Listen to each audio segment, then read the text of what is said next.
시청자 여러분 안녕하십니까? 뉴스데일리 베스트 미네커입니다.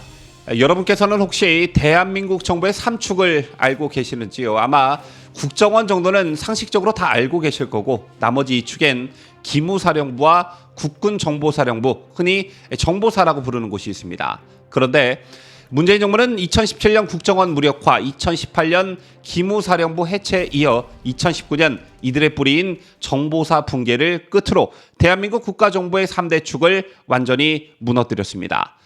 지난 과거 정권이 바뀔 때마다 정권의 대북 정책에 따라 군 조직의 변화라든가 방향성, 또 공격적인 대북 태세에서 수동적인 대북 태세로 바뀌긴 했지만 역대 좌파 정권에서는 그래도 근본은 지켰습니다. 그런데 문재인 정권은 마치 작정하고 북한을 도와주려는 듯 북한과 관련한 정보의 최일선에 있는 대한민국 정부의 3축, 즉 국정원과 기무사 그리고 정보사를 완전히 붕괴시켰습니다. 지금부터 문재인 정권이 이들 정보기관들을 어떤 식으로 붕괴시켜 왔는지 충격적인 실제 사례를 들어 여러분들께 전달해 드리겠습니다. 끝까지 얘기를 들으시면 문재인을 왜 반드시 단죄해야 하는지 여러분께서도 쉽게 납득이 되실 겁니다. 우선 휴민트라는 말 여러분들 다들 알고 계실 겁니다. 휴민트란 휴먼과 인텔리전스의 합성어로 말 그대로 인적 네트워크를 통해 얻은 정보를 의미합니다. 우리가 첩보 영화 등을 볼 때 정보기관 사람들이 자신의 신분을 철저히 속이고 상대의 정보를 캐내기 위해 위장 활동을 하는 경우가 바로 이에 해당하는데요. 국정원도 이런 일을 하지만 앞서 설명해드린 국군정보사도 이런 임무를 수행하고 있습니다. 특히 정보사 내에는 대북 공작 담당 부대가 있는데 정확한 수치는 대외비로 대북 공작 활동을 하며 첩보와 정보전을 벌이는 인원은 정말 소수로 알려져 있습니다. 정보사 소식통들에 따르면 이 중에서도 모 부대에 핵심 휴민트가 몰려 있다고 하는데요. 바로 이 부대 소속 2명의 대령이 문재인 정권 시절 검찰로부터 기소되는 일이 있었습니다. 결론적으로 말씀을 드리자면 이 2명의 대령은 문재인 정권 시절이었던 지난 2019년 7월 검찰 수사를 시작으로 2020년 1월 기소된 이들은 2022년 1월 모두 무죄 판결을 받았습니다. 1심 무죄였는데 군 검사는 항소를 포기했다고 합니다. 이때가 올해 1월이었으니까 문재인 정권 말기였는데요. 1심 무죄 판결이 나고 군 검사는 항소를 포기했는데 이게 뜻하는 바는 검사 스스로 무리한 기소임을 인정하는 격이나 다름없었습니다. 그렇다면 이 2명의 대령은 어떤 이유로 검찰 수사를 받고 기소됐을까요? 그 이유가 매우 엄청나게 황당합니다. 국내 한 언론이 입수한 국방부 보통군사법원 판결문에 따르면 A 대령에게는 총 11가지, B 대령에게는 6가지 혐의가 적시되어 있었습니다. A 대령의 죄목은 업무상 배임교사, 허위 공문서 작성교사, 허위 작성 공문서 행사교사, 업무상 횡령, 업무상 배임, 사기, 허위 공문서 작성, 허위 작성 공문서 행사, 직권남용 권리 행사 방해, 허위 보고 교사, 허위 보고 이상 총 11가지 혐의였고요. B 대령은 업무상 횡령, 업무상 배임, 허위 공문서 작성, 허위 작성 공문서 행사, 허위 보고 이렇게 6가지 혐의였습니다.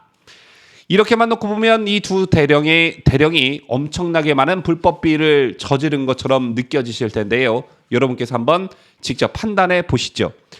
군 검찰로부터 업무상 배임 혐의로 기소된 두 대령은 2017년 11월 23일 서울 동대문구 소재의 동태찜 식당에서 이미 필요한 공작 활동을 완료하였음에도 같은 날 서울 소재 모 술집에서 추가적인 사업 활동이 필요하지 않았음에도 불구하고 불필요한 술자리를 추가적으로 가지고 그로 인해 발생한 주대 98,900원을 피해자 대한민국의 사업활동 예산을 사용하여 결제하기로 모의하였다.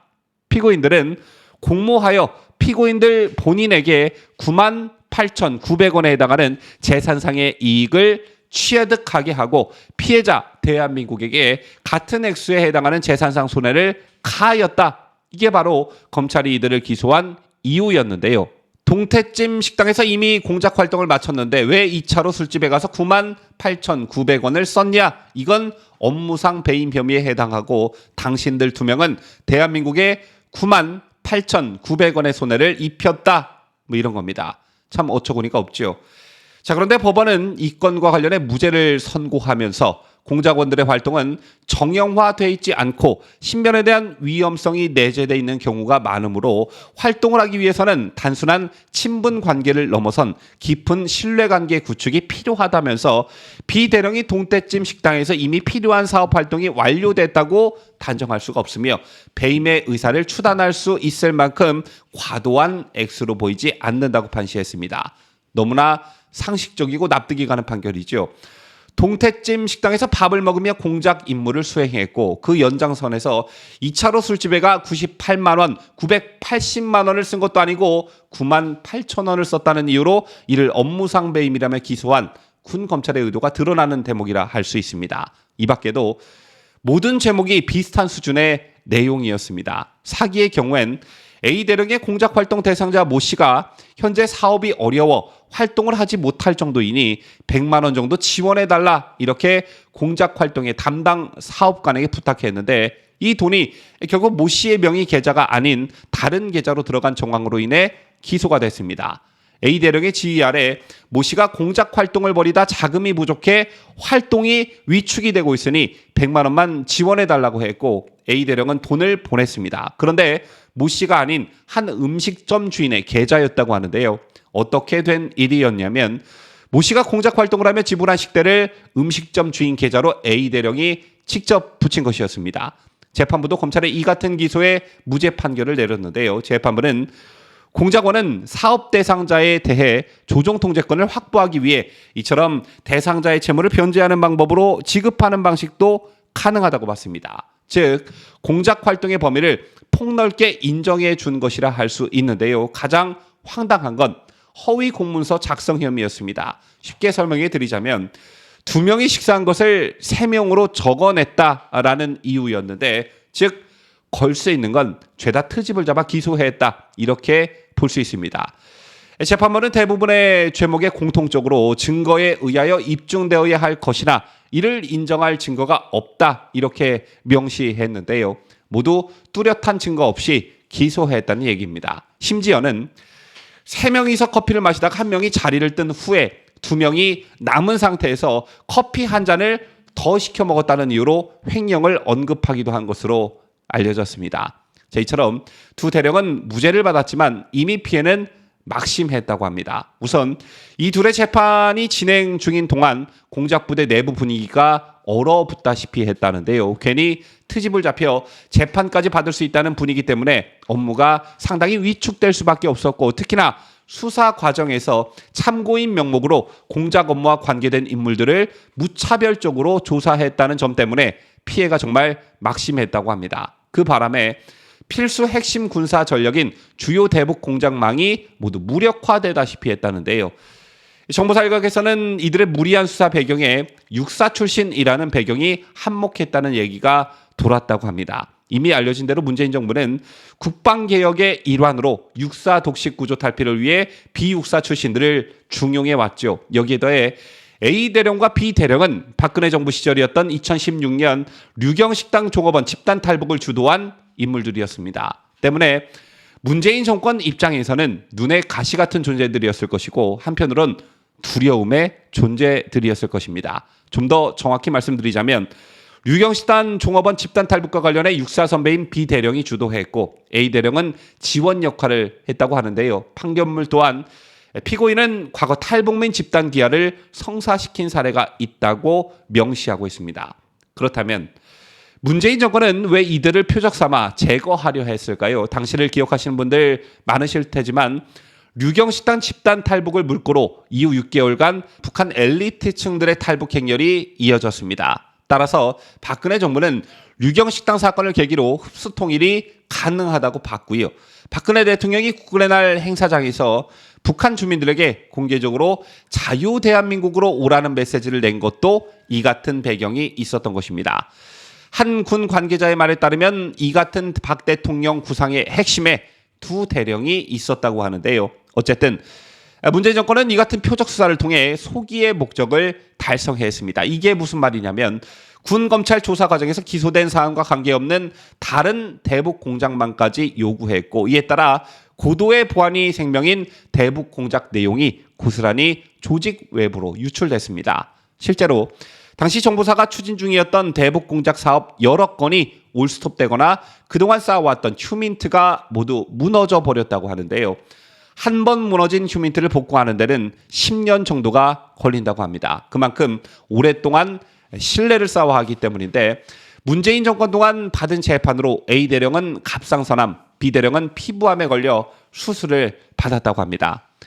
한 명의 공작관이 한 개 군단을 움직인다는 말이 있다고 하는데요. 결론적으로 문재인 정권의 특정한 의도가 읽혀지는 표적 수사로 두 개 군단이 소멸된 것이다 다름없는 일이 발생한 것입니다. 자, 시청자 여러분, 북한과 관련한 뉴스를 보실 때 북한 내부 소식통 말에 따르면 또는 북한 내부 소식통과 접촉한 누구누구의 말에 따르면 이런 말 자주 들으실 텐데요. 바로 이름을 밝힐 수 없는 북한 내 내부 소식통들이 휴민트인 경우가 많습니다. 그만큼 북한 관련 정보를 습득하는 데 굉장히 중요한 역할을 하고 있다, 이렇게 볼 수 있는데, 최근 윤석열 정부 들어 수사가 시작된 서해 피격 공무원 사건과 강제 북송 사건의 경우에도 수사가 지지부진하거나 이 간단한 사건을 두고 너무 오래 걸린다는 느낌을 많은 분들이 받고 계실 거라 생각합니다. 그런데 한번 이렇게 생각을 해보죠. 만약 대북 휴민트망이 무너지지 않고 살아 있었다면, 즉 문재인 정권이 특정한 목적을 가지고 이걸 붕괴시키지 않았더라면 아마 수사는 더 빠르게 진행될 수 있었을 겁니다. 제가 왜 이런 말씀을 드리냐면요. 두 대령의 수사 시작부터 무죄 판결에 이르기까지 횟수로 4년간 이 둘은 공작 업무에서 사실상 배제됐습니다. 그 사이 탈북어민 북송 사건과 서해 공무원 이대준 씨 피격 사건이 발생했습니다. 즉 대북 정보망이 마비된 상태에서 이런 사건들이 벌어졌다는 얘기인데요. 때문에 진상조사가 더욱 어려울 수밖에 없는 것입니다. 실제 문재인 정권으로부터 표적 수사를 당한 A 대령의 경우 북한 황해남도 해주와 함경북도 지역의 대북 공작 활동을 벌여왔다고 하는데요. 만약 해주망이 살아있었다면 서해 피격 공무원 사건을, 만약 청진망이 살아있었다면 청진 출신 탈북어민들의 북송 사건의 진상을 파악하는데 이렇게 난항을 겪진 않았을 것입니다. 왜냐?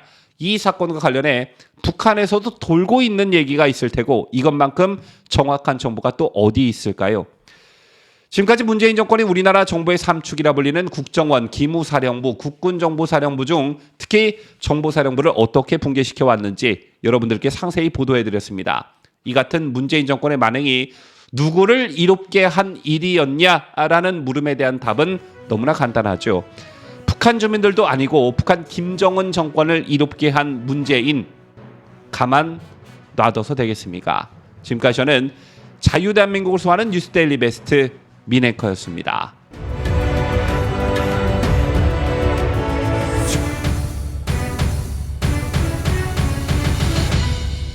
함께해요. 뉴스데일리 베스트.